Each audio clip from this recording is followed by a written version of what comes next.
क्या आपके साथ कभी ऐसा हुआ है कि आंखों में पानी के कितने भी छींटे मार लीजिए, कितनी भी चाय कॉफ़ी पी लीजिए, लेकिन आंखें खुली रख पाना मुश्किल हो जाता है। दर्द और थकान से शरीर टूट रहा होता है। ऑफिस, स्कूल या कॉलेज, जहाँ कहीं भी हैं, आप किसी तरह काम खत्म करके बिस्तर पर जाना चाहते हैं और गहरी नींद लेना चाहते हैं, लेकिन वहाँ लेटने के बाद घंटों नींद नहीं आती। Hello friends, welcome back to my YouTube channel टीवा हेल्थ अवेयरनेस। दोस्तों, आज की वीडियो में हम बात करेंगे गहरी थकान के बाद भी नींद न आने के कारण के बारे में।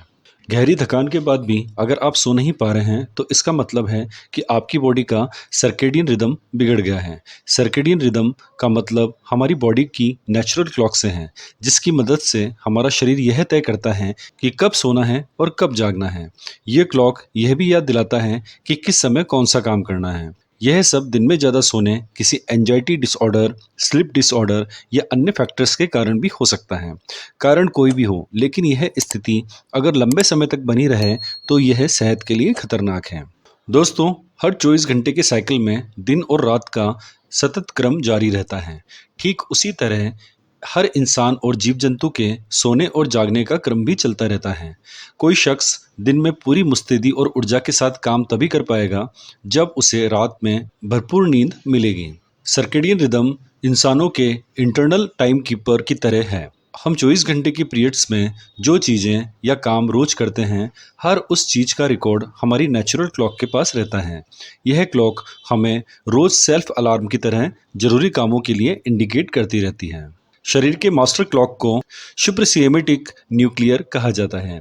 यह मस्तिष्क में होता है जो मेटालोनिन प्रोडक्शन को नियंत्रित करता है। मेलाटोनिन वह हार्मोन है जो नींद के लिए जिम्मेदार है। जब मेलाटोनिन रिलीज होता है तब हमें नींद आती है। जब दिन में सूरज की रोशनी आती है तो मेलाटोनिन का स्तर कम रहता है। दिन ढलने के बाद जैसे जैसे अंधेरा बढ़ता है, शरीर में मेलाटोनिन का उत्पादन बढ़ने लगता है। यह लगातार जारी रहता है और लगभग सुबह 4 बजे के बाद इसका उत्पादन कम होने लगता है। इस हार्मोन से ही हमें नींद का एहसास होता है।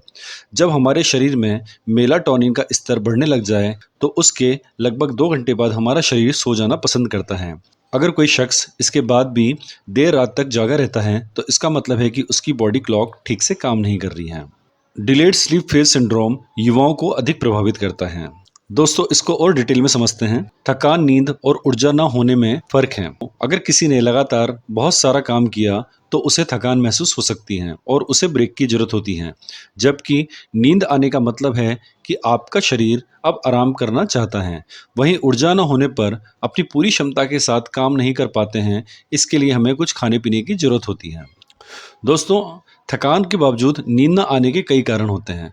अगर कोई शख्स बहुत थका हुआ है और सूरज डूबने के बाद भी नहीं सो पा रहा है तो डिलेड स्लीप फेज सिंड्रोम का संकेत हो सकता है।